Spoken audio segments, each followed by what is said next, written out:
তো, ওই ডালটা ধরলেই ফুলটা ছিঁড়তে পারবো। মিষ্টি যখনই ফুলটা স্পর্শ করলো, সাথে সাথে গাছটা ছোট হতে হতে মাটিতে মিশে যেতে লাগলো। এ কি হচ্ছে? গাছটা এমন ছোট হয়ে যাচ্ছে কেন? আরে, আমি তো পড়ে যাব। কে কোথায় আছো? বাঁচাও আমায়।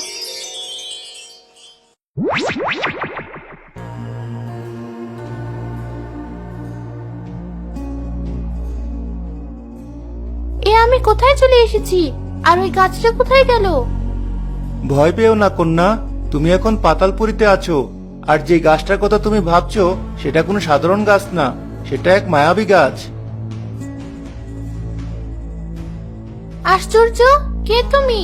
আর তুমি কি করে জানলে সেই গাছের কথা? তাহলে কি তুমিও ওই গাছের কারণে এখানে এসেছো? না কন্যা, আমি এখানেই থাকি, এটাই আমার রাজ্য।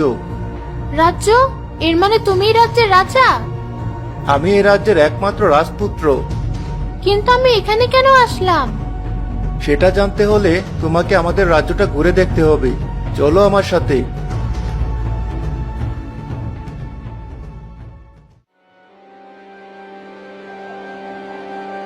বাহ, তোমাদের রাজ্যটা তো আসলেই সুন্দর।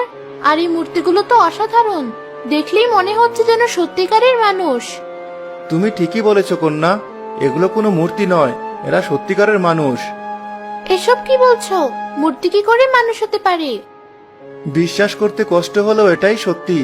আর এটা হয়েছে একটা ভয়ঙ্কর অভিশাপের কারণে। কি অভিশাপ? চলো আমার সাথে, তোমাকে একজনের সাথে পরিচয় করিয়ে দিই।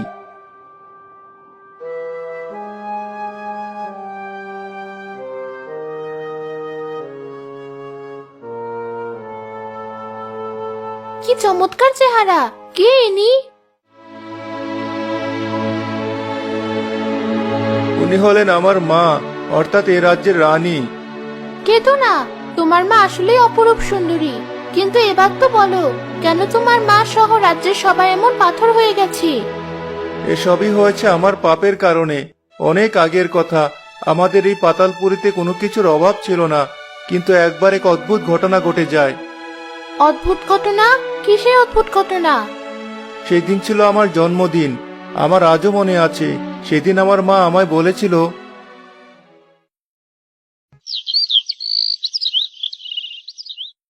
অপূর্ব, এসো আমার কাছে। এই তো মা, আমি এসেছি। বলুন, আমায় কি করতে হবে? দাসী,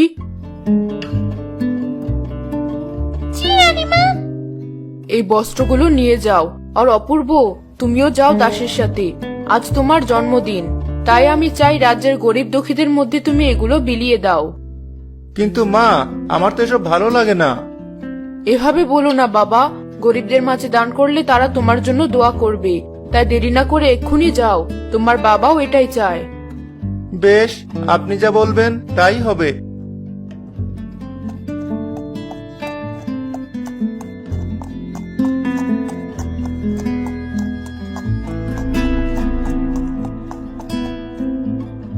এই নিন রাজপুত্র, এগুলো সবার মাঝে বিলিয়ে দিন। না, আমি এসব পারবো না। মা যতই বলুক, ওই নোংরা মানুষগুলোর মধ্যে আমি যেতে পারবো না। যাদের গায়ে সারাক্ষণ ঘামের গন্ধ, যারা ভালো পোশাক পরে না, তাদের মাঝে আমি যাব না। তার চেয়ে বরং এগুলো তুমিই দিয়ে এসো। কিন্তু রাজপুত্র, এতে তো রানীমা অসন্তুষ্ট হবে।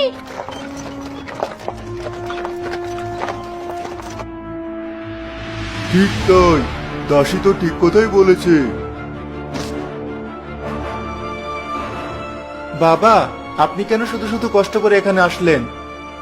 আমাকে তো আসতেই হতো, কিন্তু এসব কি শুনছি অপূর্ব?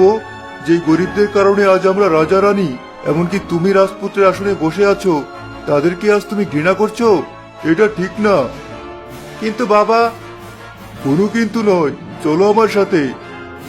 রাজার কথায় রাজপুত্র কিছু বলতে না পেরে তার সাথে চলে গেল। এরপর এক এক করে সব গরিবের হাতে পোশাক তুলে দিল।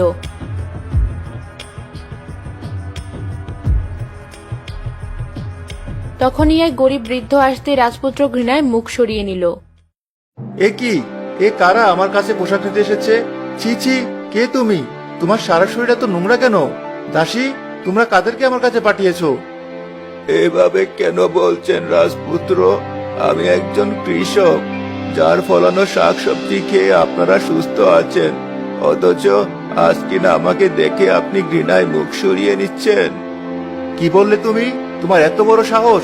সামান্য কৃষক হয়ে তুমি আমাকে এসব বলছো? রাজপুত্র, চুপ করো। না বাবা, আমাকে কথা বলতে দিন। আপনাদের সাহসী আজ এই সামান্য কৃষক আমাকে এসব বলতে পারছে। তুমি নাকি রাজপুত্র? কিসের এত অহংকার তোমার? বলে যেও না, আজ আমরা আছি বলেই তোমার বাবা মা রাজা রানীর আসনে বসে আছেন, আর তুমি কিনা সামান্য রাজপুত্র হয়ে আমাদের মতো সাধারণ প্রজাদেরকে তুচ্ছ তাচ্ছিল্য করছো। কি বললি? যত বড় মুখ নয় তত বড় কথা। বেশ, এর শাস্তি তুই এখনই পাবি। প্রহরী, আজকে রাজপুত্র, এক্ষুনি এই বৃদ্ধকে ধরে নিয়ে যাও। ওকে এখনই মৃত্যুদণ্ড দাও। আমি চাই ওর এই কঠোর শাস্তি দেখে সবাই ভয় পাক, আর যেন কেউ কখনো রাজবাড়ির কারোর সাথে দুর্ব্যবহার করার সাহস না পায়। এসব তুমি কি বলছো রাজপুত্র? দেখুন বাবা, আমি যা করছি দয়া করে আমাকে করতে দিন। কি হলো প্রহরী, দাঁড়িয়ে আছো কেন? এক্ষুনি নিয়ে যাও এই বৃদ্ধকে। আমি এক্ষুনি ওর শাস্তি দেখতে চাই। শোনো রাজপুত্র, এখনই নিজেকে সামলাও, নইলে কিন্তু তোমার এই রাজ্য ছারকার হয়ে যাবে। তাই নাকি? বেশ, আমিও দেখি কে ছারকার হয়। রাজপুত্রের আদেশে প্রহরীরা বৃদ্ধ কৃষককে ধরতে গেলে বৃদ্ধ বলে উঠল, বেশ, এই যদি তোমার বিচার হয় তবে আমার কথাও শোনো।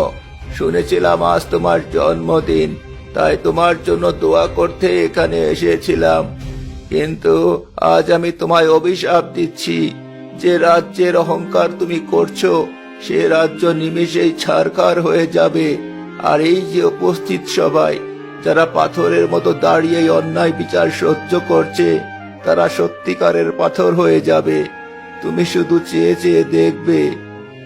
বৃদ্ধ রাজপুত্রকে কথাটা বলার সাথে সাথেই অদৃশ্য হয়ে গেল। রাজ্যের সবাই পাথরের মূর্তিতে রূপান্তরিত হলো।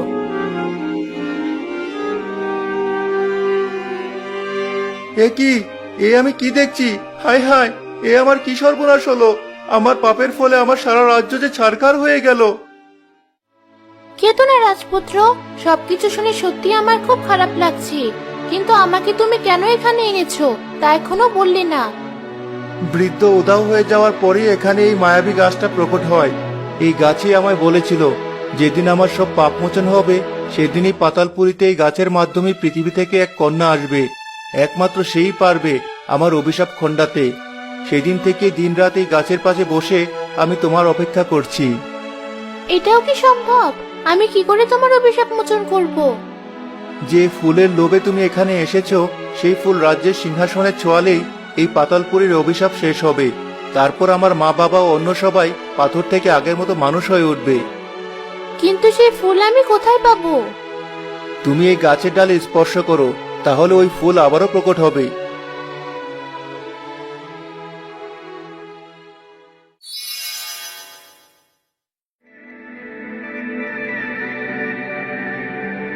এই তো সেই ফুল।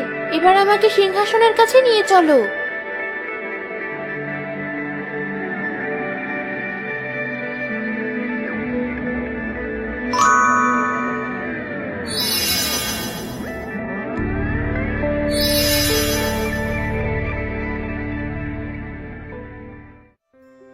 এই তো সবাই আবারও মানুষের রূপ নিয়েছে। ওই তো আমার মা। অপূর্ব, এসো আমার কাছে।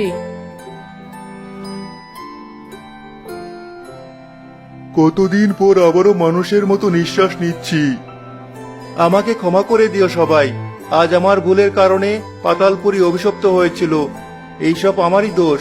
তবে কন্যা, তোমাকে অশেষ ধন্যবাদ। আজ তোমার কারণে আমি আমার স্বজনদের ফিরে পেলাম। এভাবে বলো না রাজপুত্র, তুমি যে নিজের ভুল বুঝতে পেরেছো এটাই অনেক।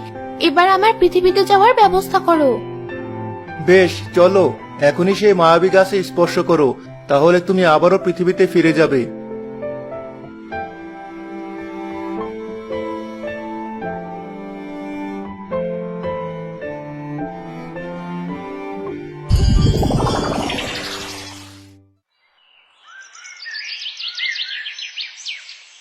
এই তো আমি ফিরে এসেছি।